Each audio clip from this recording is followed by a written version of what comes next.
Hello everyone Giles mentor ਦੇ official YouTube channel ਤੇ ਤੁਹਾਡਾ ਸਵਾਗਤ ਹੈ। ਪੰਜਾਬ ਪਟਵਾਰੀ ਐਗਜ਼ਾਮੀਨੇਸ਼ਨ ਲਈ ਅੱਜ ਅਸੀਂ ਆਪਣਾ ਪੰਜਾਬੀ ਗ੍ਰਾਮਰ ਦਾ ਲੈਕਚਰ 7ਵਾਂ ਦੇਖਾਂਗੇ। ਅੱਜ ਅਸੀਂ ਆਪਣਾ ਨੈਕਸਟ ਕਨਸੈਪਟ ਕਰਾਂਗੇ ਵਿਸ਼ੇਸ਼ਣ ਪਲੱਸ ਇੱਕ ਸਰਪ੍ਰਾਈਜ਼ ਟੌਪਿਕ ਜੋ ਤੁਹਾਨੂੰ ਮੈਂ ਹਮੇਸ਼ਾ ਕਰਾਉਣਾ ਹੀ ਆ। ਠੀਕ ਹੈ, ਸੋ ਆਪਾਂ ਲੈਕਚਰ ਸਟਾਰਟ ਕਰਨ ਤੋਂ ਪਹਿਲਾਂ ਪੰਜਾਬ ਪਟਵਾਰੀ ਐਗਜ਼ਾਮੀਨੇਸ਼ਨ ਲਈ ਮੌਕ ਟੈਸਟ ਪ੍ਰੋਵਾਈਡ ਕੀਤੇ ਜਾ ਰਹੇ ਨੇ, ਸੈਕਸ਼ਨ ਟੈਸਟ ਪ੍ਰੋਵਾਈਡ ਕੀਤੇ ਜਾ ਰਹੇ ਨੇ, ਈ ਬੁੱਕਸ ਪ੍ਰੋਵਾਈਡ ਕੀਤੇ ਜਾ ਰਹੇ ਨੇ। ਜਿਹੜੇ ਬੱਚੇ ਖਰੀਦਣਾ ਚਾਹੁੰਦੇ ਹਨ ਉਹ www.gilsmentor.com ਤੋਂ ਜਾ ਕੇ ਖਰੀਦ ਸਕਦੇ ਹਨ। ਠੀਕ ਹੈ, ਅਤੇ ਤੁਹਾਨੂੰ ਮੈਂ ਲਾਸਟ ਵਿੱਚ ਅੱਜ ਲੈਕਚਰ ਦੇ ਲਾਸਟ ਵਿੱਚ ਇੱਕ ਰੈਫਰਲ ਕੋਡ ਦੇਵਾਂਗਾ। ਜੇ ਤੁਸੀਂ ਉਸ ਨੂੰ ਅਪਲਾਈ ਕਰੋਗੇ, ਠੀਕ ਹੈ, ਉਸ ਨਾਲ ਤੁਸੀਂ 5% ਡਿਸਕਾਊਂਟ ਪਾਓਗੇ, ਭਾਵੇਂ ਤੁਸੀਂ ਮੌਕ ਟੈਸਟ ਖਰੀਦੋ, ਭਾਵੇਂ ਸੈਕਸ਼ਨ ਟੈਸਟ ਖਰੀਦੋ, ਭਾਵੇਂ ਈ ਬੁੱਕਸ ਖਰੀਦੋ। ਠੀਕ ਹੈ ਫਰੈਂਡਸ, ਅਤੇ ਪੇਡ ਕੋਰਸ ਵੀ ਸਟਾਰਟ ਹੋ ਚੁੱਕਾ ਪੰਜਾਬ ਪਟਵਾਰੀ ਦਾ। ਜਿਹੜੇ ਬੱਚੇ ਚਾਹਵਾਨ ਹਨ ਉਹ ਜਾ ਕੇ www.gilsmentor.com ਤੋਂ ਜਾ ਕੇ ਖਰੀਦ ਸਕਦੇ ਹਨ ਅਤੇ ਆਪਣੀ ਤਿਆਰੀ ਨੂੰ ਹੋਰ ਪੱਕਾ ਕਰ ਸਕਦੇ ਹਨ। ਆਪਾਂ ਅੱਜ ਵਿਸ਼ੇਸ਼ਣ ਦੇਖਾਂਗੇ। ਪਹਿਲੇ ਕਹਿਣਾ ਚਾਹ ਰਿਹਾ ਜਿਹੜੇ ਸ਼ਬਦ ਵਿਸ਼ੇਸ਼ਣ ਦੀ ਆਪਾਂ ਪਰਿਭਾਸ਼ਾ ਦੇਖਣੀ ਹੈ। ਜਿਹੜੇ ਸ਼ਬਦ ਨਾਂਵ ਜਾਂ ਪੜ੍ਹਨਾਂਵ ਦੀ ਵਿਸ਼ੇਸ਼ਤਾ ਦੱਸਣ। ਠੀਕ ਹੈ, ਜਿਹੜੇ ਸ਼ਬਦ ਨਾਂਵ ਜਾਂ ਪੜ੍ਹਨਾਂਵ ਦੀ ਵਿਸ਼ੇਸ਼ਤਾ ਦੱਸੇ ਉਸ ਨੂੰ ਆਪਾਂ ਵਿਸ਼ੇਸ਼ਣ ਕਿਹਾ ਜਾਂਦਾ ਹੈ। ਜਿਵੇਂ ਕਿ ਕਮਲ ਬਹੁਤ ਚੰਗਾ ਹੈ, ਕਮਲ ਬਹੁਤ ਚੰਗਾ ਹੈ। ਠੀਕ ਹੈ, ਉਹ ਚੰਗਾ ਕੀ ਹੋ ਗਿਆ, ਉਹਦੀ ਵਿਸ਼ੇਸ਼ਤਾ ਦੱਸ ਰਿਹਾ, ਨਾਂਵ ਦੀ ਵਿਸ਼ੇਸ਼ਤਾ ਦੱਸ ਰਿਹਾ। ਠੀਕ ਹੈ, ਅਤੇ ਉਹ ਬਹੁਤ ਸੁੰਦਰ ਹੈ, ਸੁੰਦਰ ਕਿਸ ਦੀ ਵਿਸ਼ੇਸ਼ਤਾ ਦੱਸ ਰਿਹਾ। ਠੀਕ ਹੈ, ਇਹ ਪੜ੍ਹਨਾਂਵ ਹੋ ਗਿਆ, ਪੜ੍ਹਨਾਂਵ ਦੀ ਵਿਸ਼ੇਸ਼ਤਾ ਦੱਸ ਰਿਹਾ। ਠੀਕ ਹੈ ਫਰੈਂਡਸ, ਉਸ ਦੇ ਬਾਰੇ ਗੱਲ ਕਰ ਰਿਹਾ ਉਹ। ਠੀਕ ਹੈ, ਨਾਮ ਨਹੀਂ ਹੈ, ਨਾਮ ਨਹੀਂ ਹੈ ਜਿੱਥੇ ਨਾਮ ਦੀ ਥਾਂ 'ਤੇ ਵਰਤਿਆ ਜਾ ਰਿਹਾ, ਪੜ੍ਹਨਾਂਵ ਵਰਤਿਆ ਜਾ ਰਿਹਾ, ਉਸ ਦੀ ਵਿਸ਼ੇਸ਼ਤਾ ਦੱਸ ਰਿਹਾ, ਉਸ ਬੰਦੇ ਦੀ ਵਿਸ਼ੇਸ਼ਤਾ ਦੱਸ ਰਿਹਾ ਕਿ ਉਹ ਬਹੁਤ ਸੁੰਦਰ ਹੈ। ਠੀਕ ਹੈ, ਤਾਂ ਵਿਸ਼ੇਸ਼ਣ 5 ਪ੍ਰਕਾਰ ਨਾਲ ਹੋ ਸਕਦੇ ਆ, ਜਿਵੇਂ ਕਿ ਗੁਣਵਾਚਕ, ਸੰਖਿਅਕ ਵਾਚਕ, ਪਰਿਮਾਣਵਾਚਕ, ਨਿਸ਼ਚੈਵਾਚਕ, ਪੜ੍ਹਨਾਂਵੀਵਾਚਕ। ਠੀਕ ਹੈ ਫਰੈਂਡਸ, ਪਹਿਲੇ ਆਪਾਂ ਦੇਖਦੇ ਹਾਂ ਗੁਣਵਾਚਕ ਵਿਸ਼ੇਸ਼ਣ ਕਿਹਨੂੰ ਆਖਾਂਗੇ। ਜਿਹੜੇ ਵਿਸ਼ੇਸ਼ਣ ਕਿਸੇ ਵਿਅਕਤੀ ਦੇ ਗੁਣ ਜਾਂ ਔਗੁਣ ਦੱਸਣ।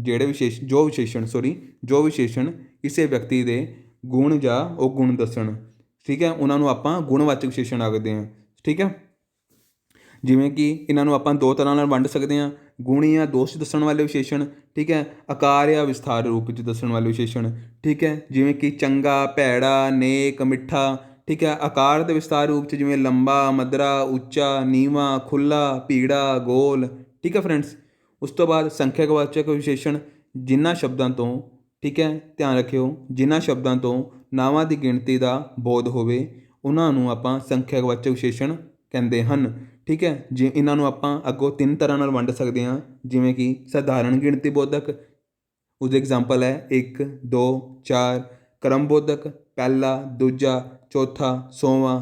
ਗੁਣਾ ਬੋਧਕ, ਠੀਕ ਹੈ 2 ਗੁਣਾ, 3 ਗੁਣਾ। ਠੀਕ ਹੈ, ਇਸ ਬਾਰੇ ਜਿਹੜਾ ਦੱਸਿਆ ਗਿਆ ਉਹ ਸੰਖਿਅਕ ਵਾਚਕ ਵਿੱਚ ਦੱਸਿਆ ਗਿਆ ਹੈ ਕਿ ਸਧਾਰਨ ਗਿਣਤੀ ਬੋਧਕ ਦੇ ਹਿਸਾਬ ਸਿਰ ਆਪਾਂ ਇਹਨੂੰ 1, 2, 4 ਆਖਦੇ ਹਾਂ। ਕ੍ਰਮ ਬੋਧਕ, ਕ੍ਰਮ ਦੇ ਹਿਸਾਬ ਸਿਰ ਪਹਿਲਾ, ਦੂਜਾ, ਚੌਥਾ, 6ਵਾਂ। ਗੁਣਾ ਬੋਧਕ ਦੇ ਹਿਸਾਬ ਸਿਰ ਆਪਾਂ ਕਹਿ ਦਿੰਦੇ ਜਿਵੇਂ 3 ਗੁਣਾ, 4 ਗੁਣਾ। ਠੀਕ ਹੈ, ਇਸ ਨੂੰ ਆਪਾਂ ਗਿਣਤੀ ਨੂੰ ਆਪਾਂ ਸੰਖਿਅਕ ਨੂੰ ਆਪਾਂ ਇਹਨਾਂ ਨਾਲ ਆਪਾਂ ਇਹਨੂੰ ਡਿਫਾਈਨ ਕਰ ਸਕਦੇ ਹਾਂ। ਠੀਕ ਹੈ, ਇਹਨਾਂ ਵਿੱਚ ਆਪਾਂ ਉਸਦੇ ਵਿਸਥਾਰ ਰੂਪ ਨਾਲ ਆਪਾਂ ਇਸ ਦੀ ਵਿਸ਼ੇਸ਼ਤਾ ਬਾਰੇ ਗੱਲ ਕਰ ਸਕਦੇ ਹਾਂ।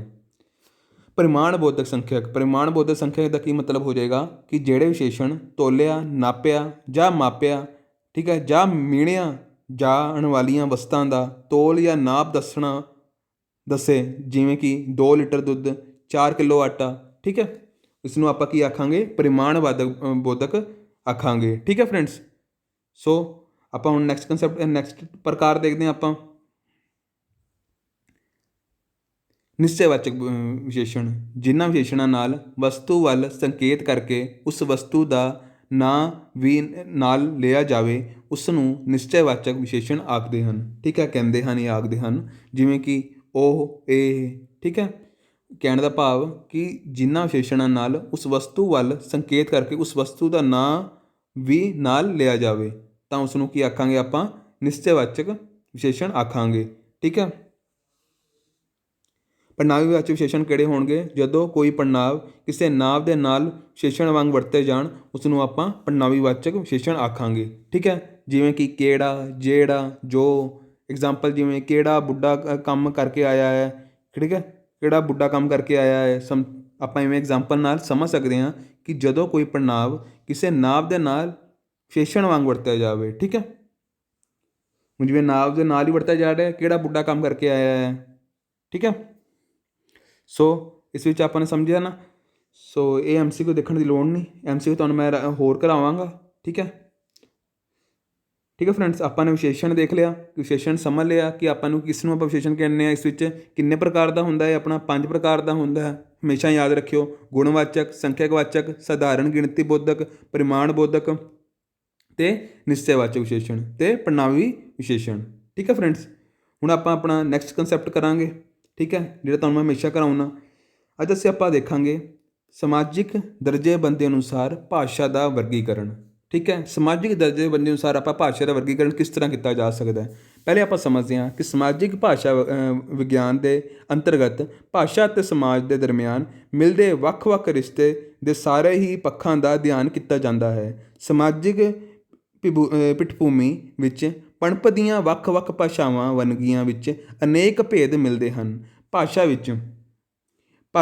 ਭਾਸ਼ਾ ਵਿੱਚ ਭੂਗੋਲਿਕ ਖੇਤਰ ਦੇ ਆਧਾਰ 'ਤੇ ਵਿਅਕਤੀ ਭਾਸ਼ਾ ਅਤੇ ਉਪਭਾਸ਼ਾ ਆਦਿ ਰੂਪ ਮਿਲਦੇ ਹਨ, ਜਦਕਿ ਵਰਤੋਂ ਦੇ ਆਧਾਰ 'ਤੇ, ਠੀਕ ਹੈ, ਉੱਥੇ ਬੋਲਚਾਲੀ ਭਾਸ਼ਾ, ਸਾਹਿਤਕ ਭਾਸ਼ਾ, ਰਾਜ ਭਾਸ਼ਾ ਅਤੇ ਦਫ਼ਤਰੀ ਭਾਸ਼ਾ ਆਦਿ ਮਿਲਦੇ ਹਨ। ਠੀਕ ਹੈ, ਅਤੇ ਪੰਜਾਬੀ ਭਾਸ਼ਾ ਦੀ ਸਮਾਜ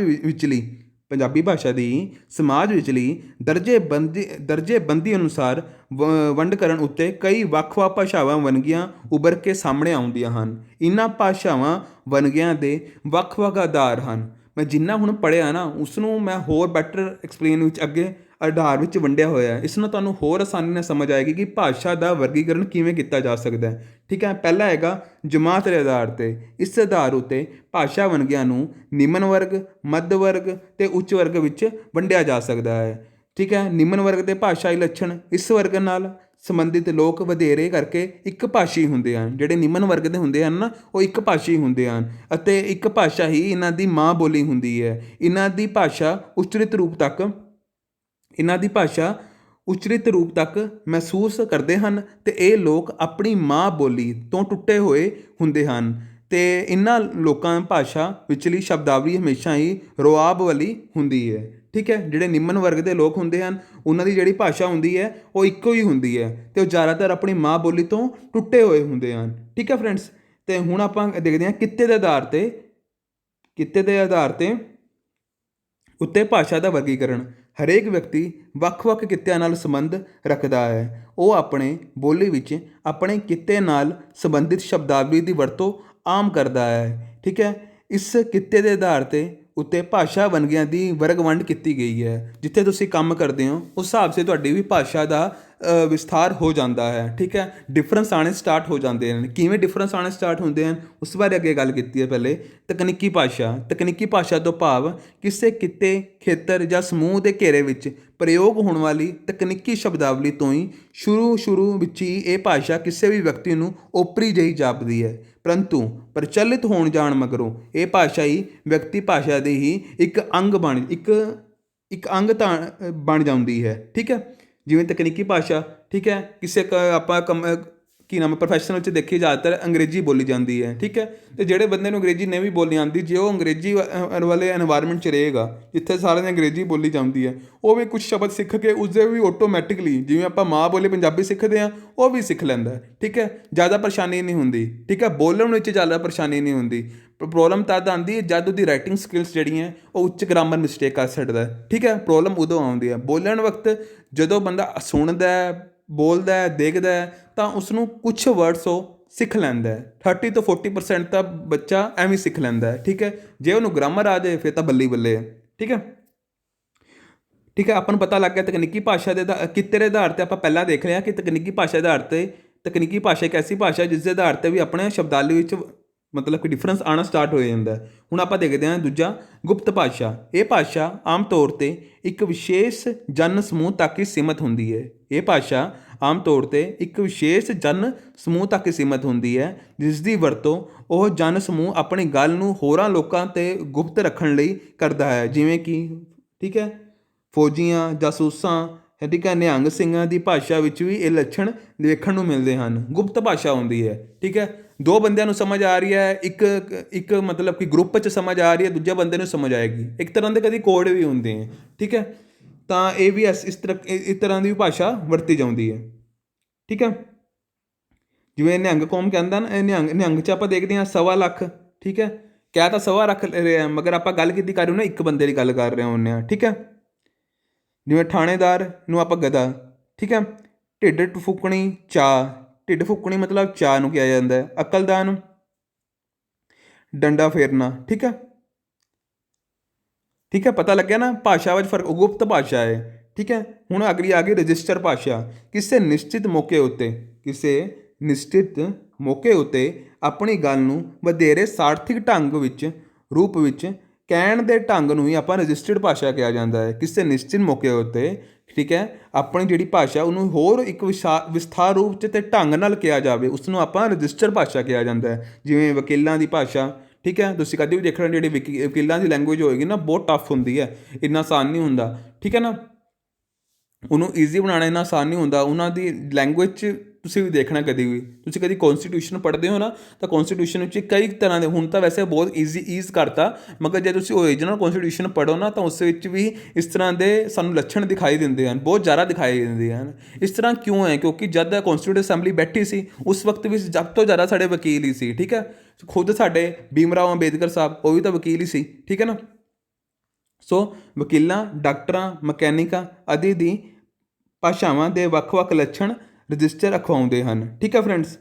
ਸੋ ਜਾਤ ਦੇ ਆਧਾਰ ਉੱਤੇ ਭਾਸ਼ਾ ਦਾ ਵਰਗੀਕਰਨ। ਹੁਣ ਅਗਲਾ ਆ ਗਿਆ ਜਾਤ ਦੇ ਆਧਾਰ ਉੱਤੇ ਭਾਸ਼ਾ ਦਾ ਵਰਗੀਕਰਨ। ਇਸ ਆਧਾਰ ਉੱਤੇ ਭਾਸ਼ਾ ਵੰਨਗੀਆਂ ਨੂੰ ਨਿਮਨ ਜਾਤ ਅਤੇ ਉੱਚ ਜਾਤ ਵਿੱਚ ਵੰਡਿਆ ਜਾਂਦਾ ਹੈ। ਨਿਮਨ ਜਾਤ ਅਤੇ ਉੱਚ ਜਾਤ ਵਿੱਚ ਵੰਡਿਆ ਜਾਂਦਾ ਹੈ। ਜਾਤ ਆਧਾਰ 'ਤੇ ਸਾਡਾ ਭਾਸ਼ਾ ਵਿੱਚ ਕਦੇ ਵੀ ਦੇਖੋਗੇ ਤਾਂ ਡਿਫਰੈਂਸ ਆਉਣਾ ਸਟਾਰਟ ਹੋ ਜਾਂਦਾ ਹੈ। ਜਿਵੇਂ ਨੀਵੀਂ ਜਾਤਾਂ ਦੀ ਭਾਸ਼ਾਵਾਂ ਦੇ ਲੱਛਣ। ਇਹ ਜਾਤਾਂ ਸ਼ੁਰੂ ਤੋਂ ਹੀ ਉੱਚ ਜਾਤ ਦੀਆਂ ਵਧੀਕੀਆਂ ਦਾ ਸ਼ਿਕਾਰ ਰਹੀਆਂ ਹਨ। ਇਹਨਾਂ ਦੇ ਦੱਬੇ ਕੁਚਲੇ ਰਹਿਣ ਕਰਕੇ ਇਹਨਾਂ ਦੀਆਂ ਭਾਸ਼ਾਵਾਂ, ਜਿਹੜੇ ਵੱਡੇ ਲੋਕ ਹੋਣ, ਛੋਟੇ ਲੋਕਾਂ ਨੂੰ ਜ਼ਿਆਦਾ ਕੁਝ ਸਮਝਦੇ ਨਹੀਂ ਹੁੰਦਾ ਨਾ, ਤਾਂ ਉਹਦੇ ਕਰਕੇ ਅਤੇ ਇਹਨਾਂ ਦੀ ਭਾਸ਼ਾਵਾਂ ਵਿਚਲੀਆਂ ਸ਼ਬਦਾਵਲੀ ਹਲੀਮੀ ਵਾਲੀ, ਠੀਕ ਹੈ, ਹਲੀਮੀ ਵਾਲੀ ਅਤੇ ਆਦਰ ਬੋਧਕ ਹੋ ਜਾਂਦੀ ਹੈ। ਉਹ ਖੁਦ ਕਹਿਣ ਦੀ ਲੋੜ ਨਹੀਂ। ਜਿਵੇਂ ਕੋਈ ਵੱਡਾ ਬੰਦਾ ਹੈ, ਉਹਨੂੰ ਅਸੀਂ ਸਾਹਿਬ ਜੀ ਕਹਿ ਦਿੰਦੇ ਹਾਂ, ਠੀਕ ਹੈ, ਬਾਊ ਜੀ ਕਹਿ ਦਿੰਦੇ ਹਾਂ, ਮਗਰ ਲੋੜ ਨਹੀਂ ਹੁੰਦੀ। ਕਿਉਂਕਿ ਕੋਈ ਆਪਾਂ ਜੇ ਜਾਤ ਦੇ ਆਧਾਰ 'ਤੇ ਅਸੀਂ ਵੰਡ ਲਿਆ ਇੱਕ ਦੂਜੇ ਨੂੰ, ਤਾਂ ਇਸ ਤਰ੍ਹਾਂ ਦਾ ਤਾਂ ਆਪਾਂ ਇੱਕ ਤਰ੍ਹਾਂ ਨਾਲ ਆਪਾਂ ਆਟੋਮੈਟਿਕਲੀ ਸਟਾਰਟ ਹੋ ਜਾਂਦੇ ਹਾਂ, ਕਿਉਂਕਿ ਉਹ ਦੱਬੇ ਕੁਚਲੇ ਹੁੰਦੇ ਆ, ਠੀਕ ਹੈ। ਸਮਾਜ ਵਿੱਚ ਇੰਨੀ ਰਿਸਪੈਕਟ ਨਹੀਂ ਮਿਲਦੀ ਹੁੰਦੀ,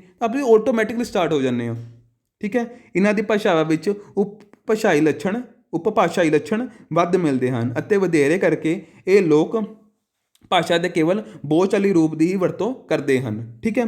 ਹੁਣ ਦੇਖਦੇ ਹਾਂ ਆਪਾਂ ਉੱਚ ਜਾਤ। ਆਪਾਂ ਨੇ ਦੇਖ ਲਿਆ ਕਿ ਕੇਵਲ ਬੋਲਚਾਲੀ ਰੂਪ ਵਿੱਚ ਹੀ ਵਰਤੋਂ ਕਰਦੇ ਹਨ, ਕਿਉਂਕਿ ਇਹ ਲੋਕ ਭਾਸ਼ਾ ਦੇ ਕੇਵਲ ਬੋਲਚਾਲੀ ਰੂਪ ਵਿੱਚ ਹੀ ਵਰਤੋਂ ਕਰਦੇ ਹਨ। ਹੁਣ ਆਪਾਂ ਦੇਖਦੇ ਹਾਂ ਉੱਚ ਜਾਤ ਦੇ ਭਾਸ਼ਾਈ ਲੱਛਣ, ਕਿ ਉੱਚ ਜਾਤ ਦੇ ਭਾਸ਼ਾਈ ਲੱਛਣ ਕਿਵੇਂ ਦੇ ਹੁੰਦੇ ਹਨ। ਸਮਾਂ ਬੀਤਣ ਨਾਲ, ਆਪਾਂ ਦੇਖ ਰਹੇ ਹਾਂ, ਸਮਾਂ ਬੀਤਣ ਨਾਲ ਉੱਚ ਜਾਤ ਦੇ ਲੋਕ ਚੰਗੀ ਵਿੱਦਿਆ ਹਾਸਲ ਕਰਕੇ, ਸਾਨੂੰ ਪਤਾ ਕਿ ਉੱਚ ਜਾਤ ਦੇ ਲੋਕ ਨੂੰ ਜ਼ਿਆਦਾ ਮੌਕੇ ਮਿਲਦੇ ਹਨ, ਠੀਕ ਹੈ। ਪਹਿਲੇ ਜ਼ਮਾਨੇ 'ਚ ਇਵੇਂ ਹੁੰਦਾ ਸੀ, ਵੈਸੇ ਹੁਣ ਵੀ ਕਈ ਥਾਵਾਂ 'ਤੇ ਹੁੰਦਾ ਇਹ ਚੀਜ਼ ਜਾ ਰਹੇ ਹਨ, ਜਿਸ ਕਰਕੇ ਇਹਨਾਂ ਲੋਕਾਂ ਦੀ ਭਾਸ਼ਾਵਾਂ ਵਿੱਚ ਬਹੁ ਭਾਸ਼ਾਈ ਲੱਛਣ ਸ਼ਾਮਿਲ ਹੋ ਜਾਂਦੇ ਹਨ, ਠੀਕ ਹੈ। ਜੇ ਚੰਗੀ ਵਿੱਦਿਆ ਹਾਸਲ ਕਰਨ ਤਾਂ ਉਹਨਾਂ ਨੂੰ ਹੋਰਾਂ ਭਾਸ਼ਾਵਾਂ ਦਾ ਵੀ ਗਿਆਨ ਹੋਣ ਲੱਗ ਜਾਂਦਾ ਹੈ, ਅਤੇ ਇਹ ਲੋਕ ਪੰਜਾਬੀ ਦੇ ਨਾਲ ਨਾਲ ਹਿੰਦੀ ਵੀ ਜਾਣਨ ਲੱਗ ਜਾਂਦੇ ਹਨ, ਠੀਕ ਹੈ, ਅਤੇ ਅੰਗਰੇਜ਼ੀ ਵੀ ਭਾਸ਼ਾ ਦੀ ਵੀ ਵਰਤੋਂ ਵਧੇਰੇ ਕਰਦੇ ਹਨ। ਅਤੇ ਇਹਨਾਂ ਭਾਸ਼ਾਵਾਂ ਦੇ ਦੋਵਾਂ ਰੂਪ ਲਿਖਿਤ ਅਤੇ ਉਚਰਿਤ ਦੀ ਵਰਤੋਂ ਕਰਦੇ ਹਨ। ਉਹ ਲਿਖ ਵੀ ਸਕਦੇ ਹਨ ਅਤੇ ਬੋਲ ਵੀ ਸਕਦੇ ਹਨ, ਠੀਕ ਹੈ।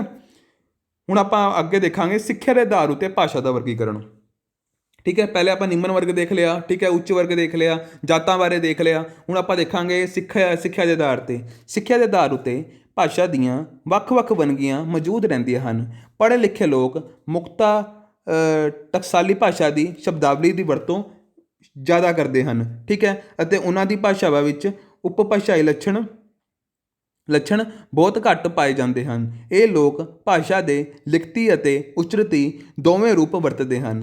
ਇਹਨਾਂ ਦੀ ਭਾਸ਼ਾਵਾਂ, ਠੀਕ ਹੈ, ਮੁਹਾਵਰੇਦਾਰ ਹੁੰਦੀ ਹੈ, ਅਤੇ ਦੂਜੇ ਪਾਸੇ ਘੱਟ ਪੜ੍ਹੇ ਲਿਖੇ ਲੋਕ ਉਪਭਾਸ਼ਾਵਾਂ ਦੀ ਵਰਤੋਂ ਕਰਦੇ ਹਨ, ਵਰਤੋਂ ਜ਼ਿਆਦਾ ਕਰਦੇ ਹਨ। ਇਹ ਲੋਕ ਦੇਸੀ ਸ਼ਬਦਾਵਲੀ ਦੀ ਵਰਤੋਂ ਵਧੇਰੇ ਕਰਦੇ ਹਨ, ਅਤੇ ਇਹਨਾਂ ਭਾਸ਼ਾਵਾਂ ਦੇ ਕੇਵਲ ਉਚਿਤ ਰੂਪ ਹੀ ਵਰਤੋਂ ਕੀਤੀ ਜਾਂਦੀ ਹੈ। ਜਿਵੇਂ ਕਿ ਸਿੱਖਿਆ ਆਧਾਰ 'ਚ ਇਹ ਕਹਿਣਾ ਚਾਹ ਰਿਹਾ ਹੈ ਕਿ ਭਾਸ਼ਾ ਦੀ ਵੱਖ-ਵੱਖ ਵੰਨਗੀਆਂ ਮੌਜੂਦ ਹਨ, ਮਗਰ ਜਿਹੜੇ ਪੜ੍ਹੇ ਲਿਖੇ ਮੁਕਤਾ ਟਕਸਾਲੀ ਭਾਸ਼ਾ ਦੀ ਸ਼ਬਦਾਵਲੀ ਦੀ ਵਰਤੋਂ ਜ਼ਿਆਦਾ ਕਰਦੇ ਹਨ। ਜਿਹੜੇ ਪੜ੍ਹੇ ਲਿਖੇ ਲੋਕ ਹਨ ਨਾ, ਉਹ ਜਿਹੜੀ ਟਕਸਾਲੀ ਭਾਸ਼ਾ ਦੀ ਵਰਤੋਂ ਉਹ ਜ਼ਿਆਦਾ ਕਰਦੇ ਹਨ, ਠੀਕ ਹੈ, ਅਤੇ ਉਹਨਾਂ ਦੀ ਭਾਸ਼ਾ ਵਿੱਚ ਉਪਭਾਸ਼ਾਈ ਲੱਛਣ ਬਹੁਤ ਘੱਟ ਮਿਲਦੇ ਹਨ। ਹੁਣ ਜਿਹੜੇ ਟਕਸਾਲੀ ਭਾਸ਼ਾ ਦੀ ਵਰਤੋਂ ਕਰ ਰਹੇ ਹਨ, ਠੀਕ ਹੈ, ਜੋ ਰਜਿਸਟਰਡ ਭਾਸ਼ਾ ਹੈ, ਜੋ ਨੋਰਮਲ ਬੋਲੀ ਜਾਂਦੀ ਹੈ ਭਾਸ਼ਾ, ਜੋ ਕੀ ਨਾਮ ਹੈ ਡਿਪਾਰਟਮੈਂਟ 'ਚ ਬੋਲੀ ਜਾਂਦੀ ਭਾਸ਼ਾ ਹੈ, ਠੀਕ ਹੈ, ਜਿਸ ਨੂੰ ਅਸੀਂ ਜ਼ਿਆਦਾ ਮੰਨਦੇ ਹਾਂ, ਉਸ ਕਰਕੇ ਉਹ ਆਪਣੀ ਜਿਹੜੀ ਉਪਭਾਸ਼ਾ ਹੈ ਉਸ ਦੇ ਘੱਟ ਜਾਣੂ ਹੁੰਦੇ ਹਨ, ਅਤੇ ਜਿਹੜੇ ਘੱਟ ਪੜ੍ਹੇ ਲਿਖੇ ਲੋਕ ਹੁੰਦੇ ਹਨ ਉਹ ਆਪਣੀ ਉਪਭਾਸ਼ਾਵਾਂ ਤੱਕ ਸੀਮਤ ਹੁੰਦੇ ਹਨ, ਅਤੇ ਉਹਨਾਂ ਨੂੰ ਇਹਨਾਂ ਭਾਸ਼ਾਵਾਂ ਬਾਰੇ ਇੰਨੀ ਜਾਣਕਾਰੀ ਨਹੀਂ ਹੁੰਦੀ, ਠੀਕ ਹੈ। ਸਮਝ ਗਏ ਨਾ। ਉਲਟਾ ਹੈ, ਓਪੋਜ਼ਿਟ ਹੈ। ਠੀਕ ਹੈ, ਧਰਮ ਦੇ ਆਧਾਰ ਉੱਤੇ ਭਾਸ਼ਾ ਦੀ ਵੰਨਗੀਆਂ। ਹੁਣ ਧਰਮ ਦੇ ਆਧਾਰ ਉੱਤੇ ਭਾਸ਼ਾ ਦਾ ਵੰਨਗੀਕਰਨ ਹੋ ਸਕਦਾ ਹੈ। ਕਿਸੇ ਵੀ ਭਾਸ਼ਾ ਉੱਤੇ ਉਸ ਖੇਤਰ ਵਿੱਚ ਪਨਪਦੇ ਵੱਖ-ਵੱਖ ਧਰਮਾਂ ਦਾ ਬਹੁਤ ਡੂੰਘਾ ਅਸਰ ਪੈਂਦਾ ਹੈ। ਹਰ ਇੱਕ ਵਿਅਕਤੀ ਆਪਣੀ ਵਿਅਕਤੀ ਭਾਸ਼ਾ ਵਿੱਚ ਆਪਣਾ ਨਿੱਜੀ ਧਰਮ ਨਾਲ ਜੁੜੀ ਹੋਈ ਸ਼ਬਦਾਵਲੀ ਦੀ ਵਰਤੋਂ ਕਰਦਾ ਹੈ। ਕਦੇ ਵੀ ਦੇਖਣਾ ਕਿ ਜੇ ਕੋਈ ਧਾਰਮਿਕ ਹੁੰਦਾ ਹੈ, ਉਹ ਨੋਰਮਲ ਭਾਸ਼ਾ ਦੇ ਨਾਲ ਨਾਲ ਉਸ ਧਾਰਮਿਕ ਭਾਸ਼ਾ ਦੀ ਵੀ ਵਰਤੋਂ ਨਾਲ ਕਰਦਾ ਹੈ। ਆਮ ਤੌਰ 'ਤੇ ਲੋਕ ਆਪਣੀ ਗੱਲਬਾਤ ਵਿੱਚ ਉਦਾਹਰਨਾਂ ਵੀ ਆਪਣੇ ਧਰਮ ਦੇ ਅਨੁਸਾਰ ਹੀ ਦਿੰਦੇ ਹਨ। ਠੀਕ ਹੈ ਨਾ। ਅਤੇ ਲਿੰਗ ਦੇ ਆਧਾਰ 'ਤੇ ਆਪਾਂ ਅੱਗੇ ਦੇਖਦੇ ਹਾਂ, ਲਿੰਗ ਦੇ ਆਧਾਰ ਉੱਤੇ ਭਾਸ਼ਾ ਦਾ ਵਰਗੀਕਰਨ ਕਿਵੇਂ ਕੀਤਾ ਜਾ ਸਕਦਾ ਹੈ। ਹਰ ਇੱਕ ਭਾਸ਼ਾ ਦੀ ਆਪਾਂ ਅਗਲਾ ਟਾਈਪ ਦੇਖ ਰਹੇ ਹਾਂ ਕਿ ਲਿੰਗ ਦੇ ਆਧਾਰ 'ਤੇ ਆਪਾਂ ਭਾਸ਼ਾ ਦਾ ਵਰਗੀਕਰਨ ਕਿਵੇਂ ਕੀਤਾ ਜਾ ਸਕਦਾ। ਪਹਿਲੇ ਆਪਾਂ ਦੇਖਿਆ ਧਰਮਾਂ ਦੇ ਆਧਾਰ 'ਤੇ, ਉਸ ਤੋਂ ਪਹਿਲੇ ਸਿੱਖਿਆ ਦੇ ਆਧਾਰ 'ਤੇ। ਹੁਣ ਆਪਾਂ ਦੇਖ ਰਹੇ ਹਾਂ ਲਿੰਗ ਦੇ ਆਧਾਰ 'ਤੇ। ਹਰ ਇੱਕ ਭਾਸ਼ਾ ਦੀਆਂ ਵੰਨਗੀਆਂ ਲਿੰਗ ਆਧਾਰਿਤ ਵੀ ਹੁੰਦੀਆਂ ਹਨ। ਆਮ ਤੌਰ 'ਤੇ ਮੁੰਡਿਆਂ ਦੀ ਆਵਾਜ਼ ਮੋਟੀ ਹੁੰਦੀ ਹੈ ਅਤੇ ਕੁੜੀਆਂ ਦੀ ਆਵਾਜ਼ ਪਤਲੀ ਹੁੰਦੀ ਹੈ। ਮੁੰਡੇ ਆਮ ਤੌਰ 'ਤੇ ਆਪਣੇ ਦੋਸਤਾਂ ਮਿੱਤਰਾਂ ਨੂੰ ਯਾਰ ਜਾਂ ਓਏ ਆਦਿ ਕਹਿ ਕੇ ਸੰਬੋਧਿਤ ਕਰਦੇ ਹਨ, ਜਦ ਕਿ ਦੂਜੇ ਪਾਸੇ ਕੁੜੀਆਂ ਆਪਣੀ ਸਹੇਲੀਆਂ ਨੂੰ, ਠੀਕ ਹੈ, ਅੜੀਏ, ਸਖੀਏ ਨੀ, ਅੜੀਏ ਜਾਂ ਸਖੀਏ ਨੀ ਆਦਿ ਕਹਿ ਕੇ ਸੰਬੋਧਿਤ ਕਰਦੇ ਹਨ। ਪੰਜਾਬੀ ਵਿੱਚ ਨਿਰਜੀਵ ਵਸਤਾਂ ਦਾ ਨਾਮ ਵੀ ਲਿੰਗ ਆਧਾਰਿਤ ਹੁੰਦਾ ਹੈ। ਠੀਕ ਹੈ, ਨਿਰਜੀਵ ਵਸਤਾਂ ਦਾ ਨਾਮ ਵੀ ਆਪਾਂ ਕਈ ਵਾਰੀ ਰੱਖ ਲੈਂਦੇ ਹਾਂ ਨਾ, ਅਤੇ ਉੱਥੇ ਵੀ ਆਪਾਂ ਛੋਟੀ ਵਸਤੂਆਂ ਨੂੰ ਇਸਤਰੀ ਲਿੰਗ ਅਤੇ ਵੱਡੀਆਂ ਵਸਤੂਆਂ ਨੂੰ ਆਪਾਂ ਪੁਲਿੰਗ ਦਾ ਦਰਜਾ ਦੇ ਦਿੰਦੇ ਹਨ। ਠੀਕ ਹੈ, ਹੁਣ ਆਪਾਂ ਨੂੰ ਇਹ ਪਤਾ ਲੱਗ ਗਿਆ ਨਾ ਲਿੰਗ ਦੇ ਆਧਾਰ 'ਤੇ ਵੀ ਆਪਾਂ ਦੇਖਦੇ ਹਾਂ ਨਾ ਕਿ ਫ਼ਰਕ ਕਿੰਨਾ ਹੈ।